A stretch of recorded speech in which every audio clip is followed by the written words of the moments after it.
So did y'all see this week, Torrei Hart, Kevin Hart's ex-wife, is talking about her ex-husband again for the 50th time, talking about him cheating on her, and she wanted to knock out Eniko, basically calling her a mistress, which according to Kevin Hart, the time frame does not add up. If him and Torrei had been separated for like 7 years, he's been with Eniko for 5. But for whatever reason, like, Torrei will not let it go. And, my perspective was just, this doesn't help you looking like a bitter woman. But a lot of the readers were like, she can't express herself, and, you don't know what it's like, going through that and blah, blah, blah. But my thing is just like, what is it helping at all to talk about it? But, I don't know. It's just never, like, what I understand when people say, like, when you're married to somebody, it's different than, like, a boyfriend doing you wrong, or, even a fiance doing you wrong. When you're married, you put in these years with somebody, that does hurt.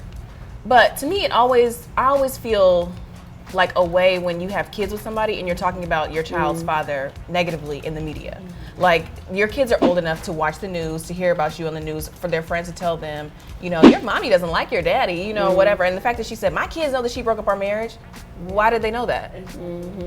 And furthermore, it's like, why do you want to fight Eniko? You weren't married to Eniko, you were married to Kevin Hart. Like, if you want to fight somebody, that's who you should be wanting to fight. But he's giving you too much money for you to want to fight him, so you want to fight the girl who messed up your marriage. No, Kevin, you and Kevin messed up your marriage. I can look at it from both sides, because we don't know what it's like. And I mean, when you were with somebody from the very beginning, before they were making any money, before they were famous, before they were, being in their movies and doing whatever and calling people their ribs, you were letting him borrow your car, and you was, taking care of him while he got his life together. And so I think that does leave like a place of hurt that takes a very long time to go away. But at the same token, I do feel like he has made his living talking about his family and talking about the fact that he was very shysty in their marriage and, cheated on her a lot.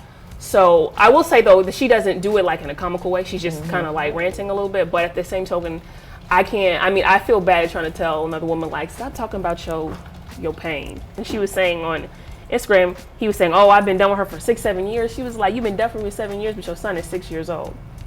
So why are you out here lying and putting on this front? And so I think there is maybe a lack of honesty that's going on with it. And I feel like maybe if he, I don't know. I mean, not that he has to be like, yes, I cheated with Eniko, but they need to have a conversation. I mean, my thing is, like, he admits to cheating so much, it kind of would be odd to me to not admit that he wouldn't. If it was Eniko, like, he would just say that. Because he doesn't want people attacking her. I can see, but it's just like, yeah. But even still, I feel like she is kind of looking at it like, you got on and then you got this little young, girl, whatever. But I'm like, if he was cheating the whole time, it's almost like he wasn't even a good husband to you anyway. So why do you even want that? Like, I think she wants it. I think she just means she's her, like her. Yeah, but this element, but it's like more anger directed at Eniko, and it's like Kevin was not a good husband. So it's I think people always direct anger at the women. But that's crazy. You shouldn't be doing that. Like, she didn't. Why can't you direct some anger at the women for being grown people with a mind who knowingly go into? You can be mad a little, but the majority of the anger should be the person who made a commitment to you. Like I said, both of them. But it's at the same time, no matter who was flirting or whatever. My husband chose to go over there and didn't fight the temptation. You made a commitment to me. She didn't. She doesn't know me, doesn't care, whatever. And you don't know what he told her. If he's out here lying, saying like our relationship was over, he could have easily said to her, I'm separated from my wife. We're not together anymore, and then she thought it was okay to proceed. You know what I'm saying? Somebody I do feel sorry for is Sherri Shepherd. Again this week, talking on The View, and I'm laughing at you. Oh, okay. Oh my God. Sherri Shepherd. I feel so sorry for Sherri Shepherd. No, she does feel bad. Go cry. I feel bad. Her kind of alluding to her own issues and talking about, she doesn't think women can have it all. I don't think you can have it all. Somebody suffers something. Just the expectation more of women have to, take care of everything at work and then come home and take care of the house and their family and stuff like that. But I don't know if that's more we're putting it on ourselves, or not, because I feel like if you have a partner, it should be we even this out. We both working. We both should take care of the house and the kids too. But I feel like a lot of women feel a lot of guilt kind of wrapped around that. If I'm not doing the absolute most, then I'm not doing all I should, for my family. And a lot of men come home and chill.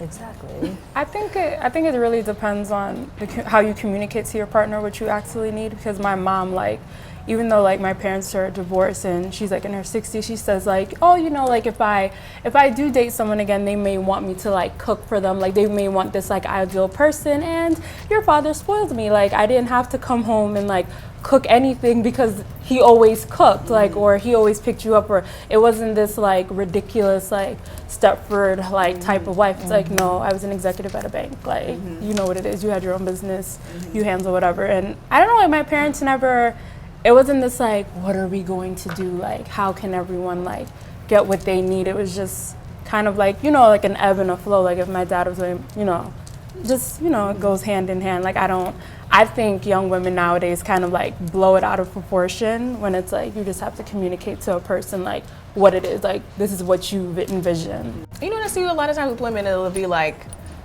a man will want to do something, will want to help and be willing to help, but the woman's like, no, I can just do it better. So instead of taking the time to like teach him, like, you know, you should probably do it this way, or you should, like specifically like with kids, that's what I'm talking about.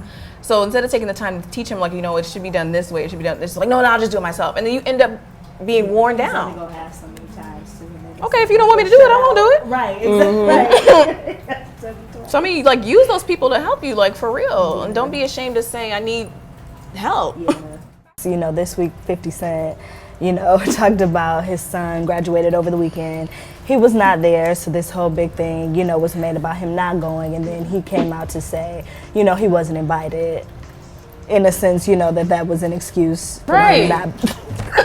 Let me get it out. No, I mean, an excuse for him not being there. And it's like, is that, you know, I don't know. I have this debate with a friend of mine all the time, you know, with kids of kind of like, you can't ever really let, you know, the mother of your children stop you from being a father and parenting your kids, but at the same time, I don't know what that struggle is to deal with that person if they won't let you around and all that sort of stuff. So, you know, I don't know. I think it's a tough situation, you know, that he's in, but I feel bad for his son. I just wonder how he feels. Since he pays for private school, basic things can be like asked, like to the private school, when is graduation? Like going around and doing what you can to know these things.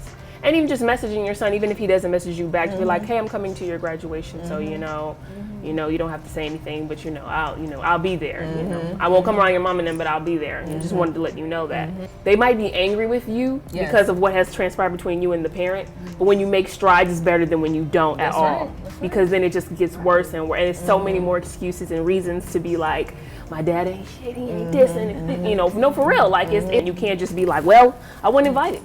I didn't know about it. The mama hate me, so I couldn't go. Yeah. No, you can go and do whatever you want to do. You know, but at the same time, I know also from experience, some women can be very vindictive with their anger from a relationship that didn't work out. From, you know, to be able to decide, well, no, even though you're paying child support and some of that support is going into my pocket, I'm gonna keep, you know, so and so away from you because you ain't doing. And then they have the nerve to say, well, you're not doing nothing, and you ain't. Well, you never let me see him when I call or when I want to know. Hey, I didn't invite my dad to my high school graduation, but he found out through my grandparents, so he came. Exactly. And I'm like, well, you tried. You know, I mean, he made it. You just appreciate the effort. It's just right. So, like, Drake just came in my head like, nigga, we made it. No. Cut. You know, you can find, this man has access to anything, you know, he wants. You know what it is. And your child is 17, you can text that Negro, anything. Y'all can text it. Y'all text them. Right. That's the thing, like teenagers will say a lot of things they don't mean to their parents because you're a teenager, like, you know, everything is the end of the world or whatever. But I say I don't want you to come. I probably do want you to come. And it's not my decision whether you come or not. Just be there. Right. Just be there. I always hated like seeing people, or when it happened to me, or a couple of times when I would look out and look for my parents, or they would be running late and they're not there. Like, that's the worst feeling as a child, to look out for your people and they're not there. Like, how could you do that to your son?